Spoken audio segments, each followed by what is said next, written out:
and approve with their signature.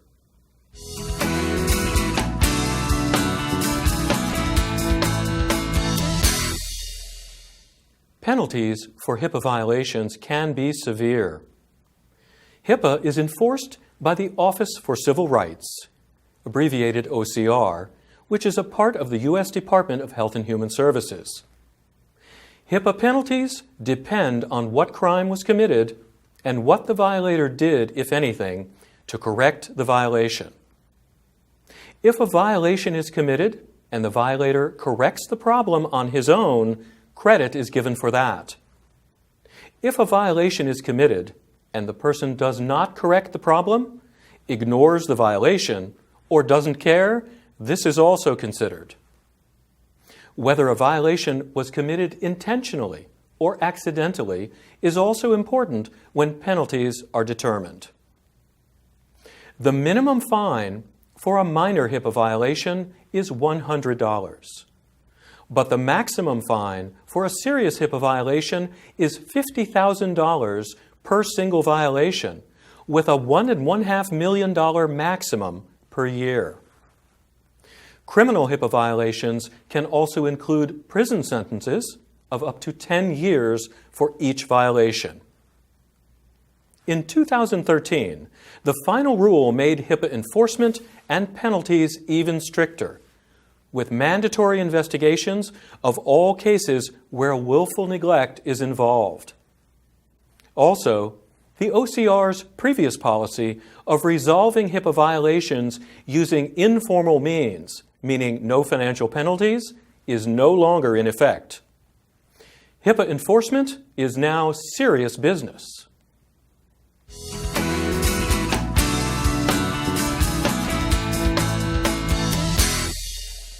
And now, let's briefly review what we've learned in Section 1, Understanding HIPAA.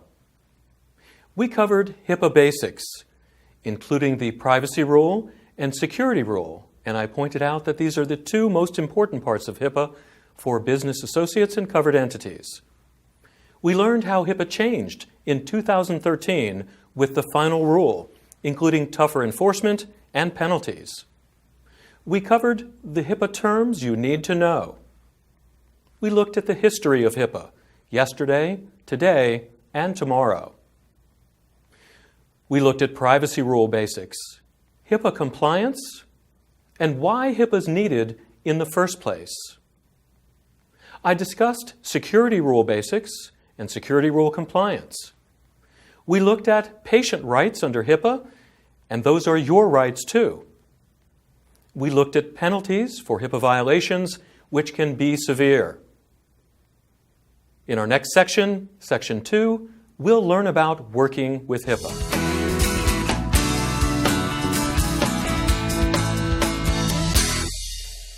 No matter what you do in healthcare, HIPAA affects you and your job.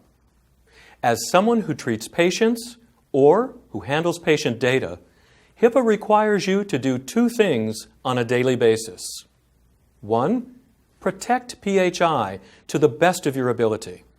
And 2, follow your employer's policies carefully and consistently.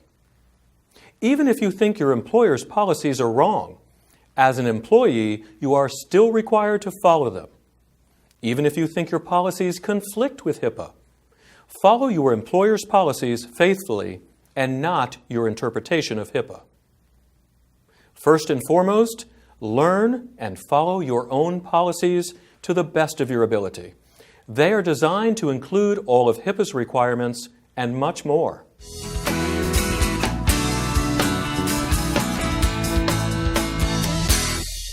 HIPAA violations can happen in any organization. Some violations happen by accident or through carelessness.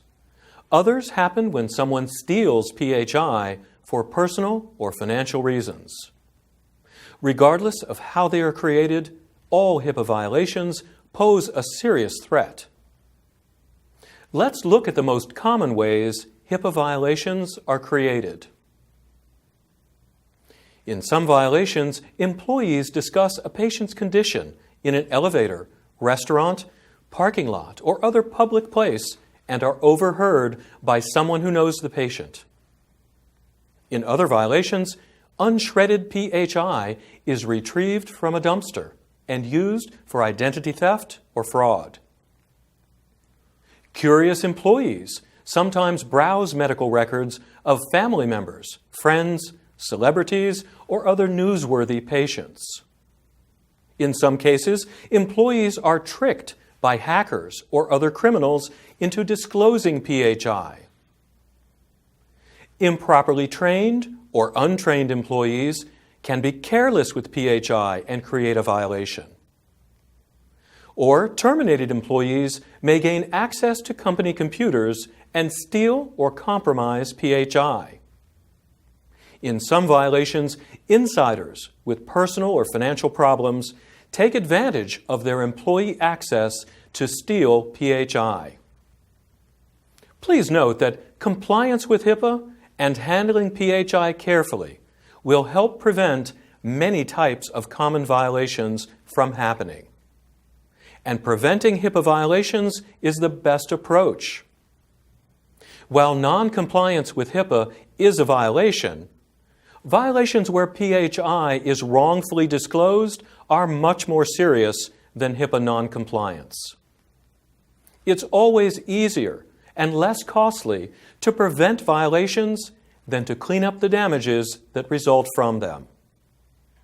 Financial damages from violations can be huge, but the damage to a covered entity or business associate's reputation from a breach or violation is often more costly than the financial damages that result.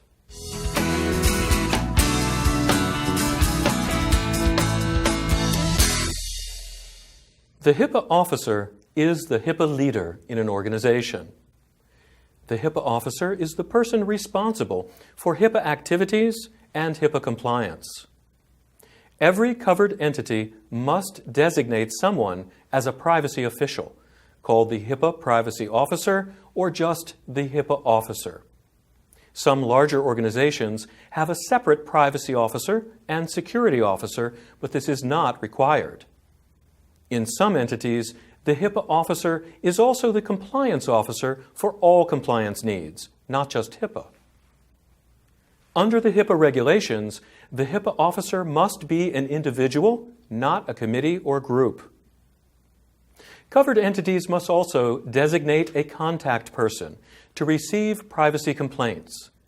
The HIPAA officer can also be the contact person for complaints. Note that business associates are not required to designate a HIPAA officer, but some do anyway as a best practice rather than a mandatory requirement. The HIPAA officer takes responsibility for a covered entity's overall HIPAA activities and compliance. Who is the HIPAA officer in your organization? If you don't know, be sure you find out. You should write down their name, phone number, and email address in case you have questions or need help with HIPAA. For business associates, you should know the HIPAA officer at each of the covered entities that you do business with.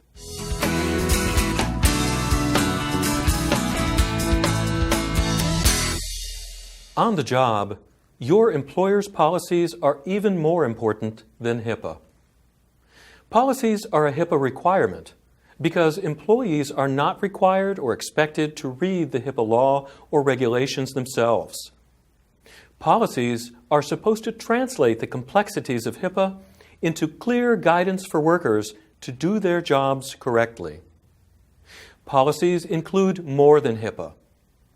Policies must also include state law requirements, other laws requiring compliance, corporate priorities, and requirements from accrediting organizations like JCAHO and others. All those different, sometimes conflicting requirements must be combined into clear policies that tell the workforce what's allowed and what's not. You must follow your own policies and procedures first and foremost. There should not be any conflicts between HIPAA and your own policies and procedures, but such conflicts are possible. In any case, you should always follow your own policies and procedures above HIPAA. If you believe your entity's policies conflict or disagree with HIPAA, tell your supervisor and let her raise the issue with management. If you do something because HIPAA allows it, but your own policies forbid it, you will have a serious problem. Following HIPAA instead of your own policies can result in discipline and even termination from your job. But if you follow your own employer's policies in good faith, and a HIPAA violation is somehow created, you have little to fear from HIPAA. HIPAA regulations and the HIPAA Enforcement Agency, the OCR, are very forgiving in cases where a person acted in good faith and can show they had no intention of doing wrong.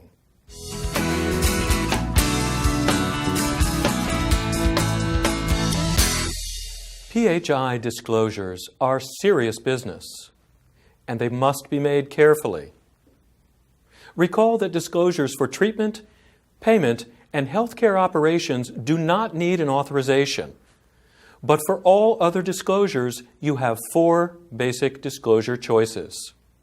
1, you can get an authorization from the patient the PHI is about, and then release the PHI. 2, you can de-identify the PHI so that it's no longer individually identifiable and is no longer protected by HIPAA. Then you can release the de-identified data.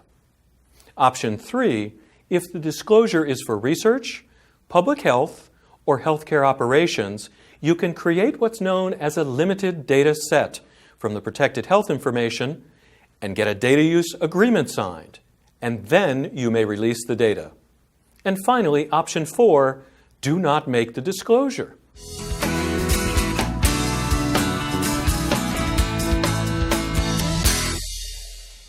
Remember, disclosures for treatment purposes and those made to the person who the records are about do not need an authorization or minimum necessary filtering. In other words, when you're giving someone their own records, or for treatment purposes, you can lawfully provide the entire medical record, including parts from other providers. HIPAA absolutely permits this. PHI disclosures are mandatory in only 3 situations. Nearly all disclosures under HIPAA are permitted rather than required. The 3 situations when covered entities must disclose protected health information are: 1, when the PHI is about the person who is asking for it. 2, when the disclosure is required, not merely permitted, by law. And 3, when the Secretary of Health and Human Services, or the OCR, officially requests PHI for an investigation. Remember, when a patient requests a copy of their own PHI, you must provide it to them. You should verify their identity according to your own policies and procedures, and you may charge a reasonable fee within HIPAA boundaries and state law.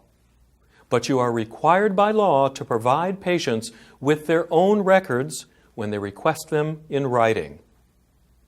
Covered entities may disclose PHI without an authorization for treatment, payment, and healthcare operations, TPO purposes. HIPAA's minimum necessary standard should be applied to all disclosures except disclosures for treatment, disclosures to a patient of their own PHI or that of their minor children, disclosures based on a valid authorization, disclosures to HHS, the OCR, for investigations, reviews, or HIPAA enforcement purposes, disclosures that are required by law, not just permitted by law,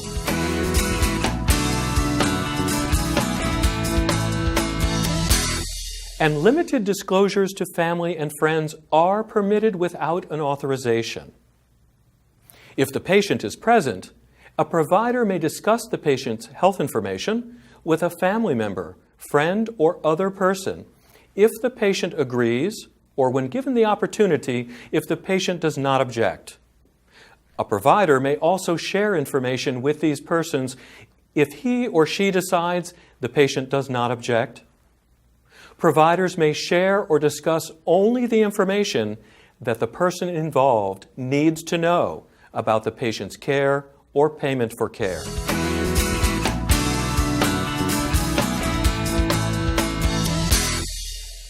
If the patient is not present or is incapacitated, a provider may still share the patient's information with family, friends, or others as long as the provider determines that it's in the best interest of the patient. When someone other than a friend or family member is involved, the provider must be reasonably sure that the patient asked that person to be involved in his or her care or payment for care. The provider may discuss, once again, only the information that the person involved needs to know about the patient's care or payment. Note that providers are not required to document the patient's decision under HIPAA law. HIPAA doesn't require that a provider document the patient's agreement or lack of objection. However, a provider is free to document the patient's agreement or lack of objection in writing. Typically, this would be done in the medical record.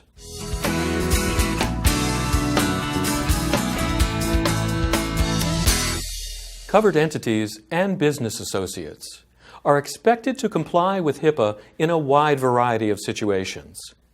These include everything from routine patient care to business operations to normal emergency room operations.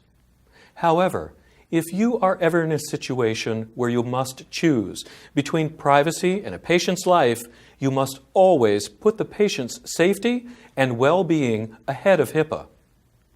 After the emergency is over, you may have to fill out a report, document what happened, or reconstruct the appropriate records. But HIPAA will not penalize you for putting patient safety ahead of HIPAA, as long as you act in good faith. HIPAA also allows covered entities and business associates to temporarily ignore HIPAA's requirements in the case of genuine and declared national emergencies. Such emergencies include national security emergencies, like nuclear or biological attacks or war, and natural disasters, like extreme floods, storms, earthquakes, or major tornadoes.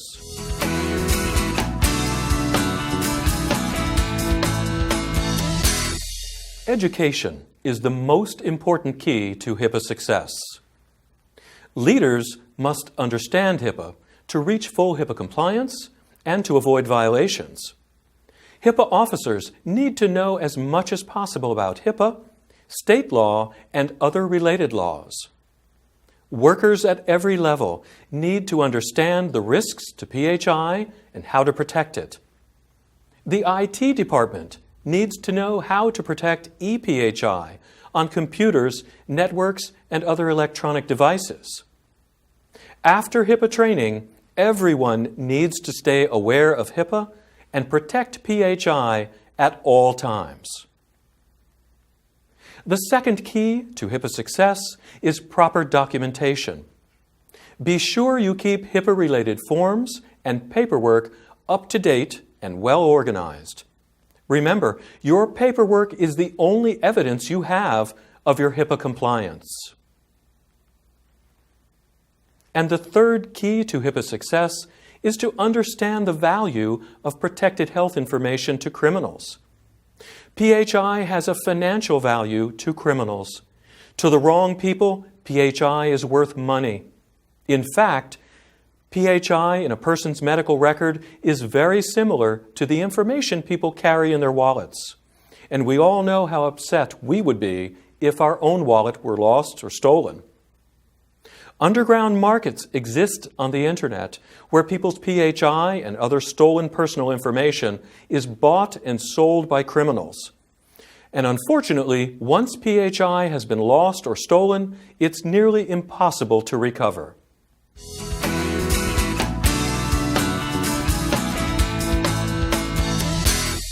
If you need more information about HIPAA, ask your HIPAA privacy officer or management first. But if you still need additional resources, there are some excellent resources available on the internet. First and foremost is the OCR, This is the official enforcer for the HIPAA privacy and security rules. But in addition to enforcement, the OCR produces a wide range of materials on almost every topic related to HIPAA. Everyone with an interest in HIPAA should be familiar with their website and the educational materials that they make available.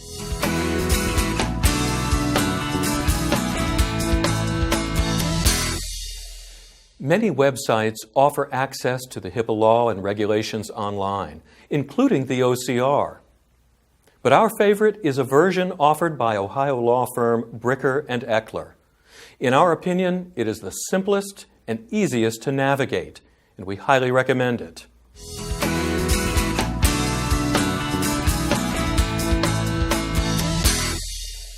And our third and final resource for additional HIPAA information online is AHIMA, the American Health Information Management Association, abbreviated AHIMA. There are many national associations that concern themselves with HIPAA as well as privacy and security of health data. But the one we recommend for HIPAA information and resources is AHIMA. It was founded in 1928, and AHIMA has a spectacular library and produces some of the best HIPAA newsletters, books, and events.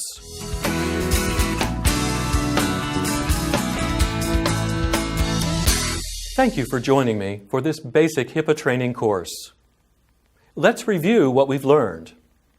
In Section 1, Understanding HIPAA, we covered the basics of HIPAA, including the privacy rule and security rule. We explored how HIPAA changed in 2013 with the final rule. We looked at HIPAA terms that you need to know. I discussed HIPAA's history, yesterday, today, and tomorrow. We looked at the privacy rule basics, as well as HIPAA compliance and the steps required to be compliant. I talked about why HIPAA is needed to prevent crime and protect the privacy of personal medical information. We explored the basics of the security rule, and we discussed patient rights under HIPAA. And finally, in Section 1, Understanding HIPAA, I explained the penalties for HIPAA violations. In Section 2, Working with HIPAA, we looked at how HIPAA affects you and your job. We explored how HIPAA violations are created, and I detailed some of the common ways that HIPAA violations happen. I've talked about the HIPAA officer and the responsibilities taken by the officer. We looked at your policies and HIPAA, and I mentioned that you should follow your own policies first and foremost. We discussed important disclosure do's and don'ts. I covered emergencies and HIPAA. And finally, we covered 3 keys to HIPAA success that you should remember. And afterward, I presented additional sources for more HIPAA information. This concludes HIPAA training for covered entities. Remember, you have a responsibility under HIPAA law to protect PHI and ePHI at all times. Thank you for joining.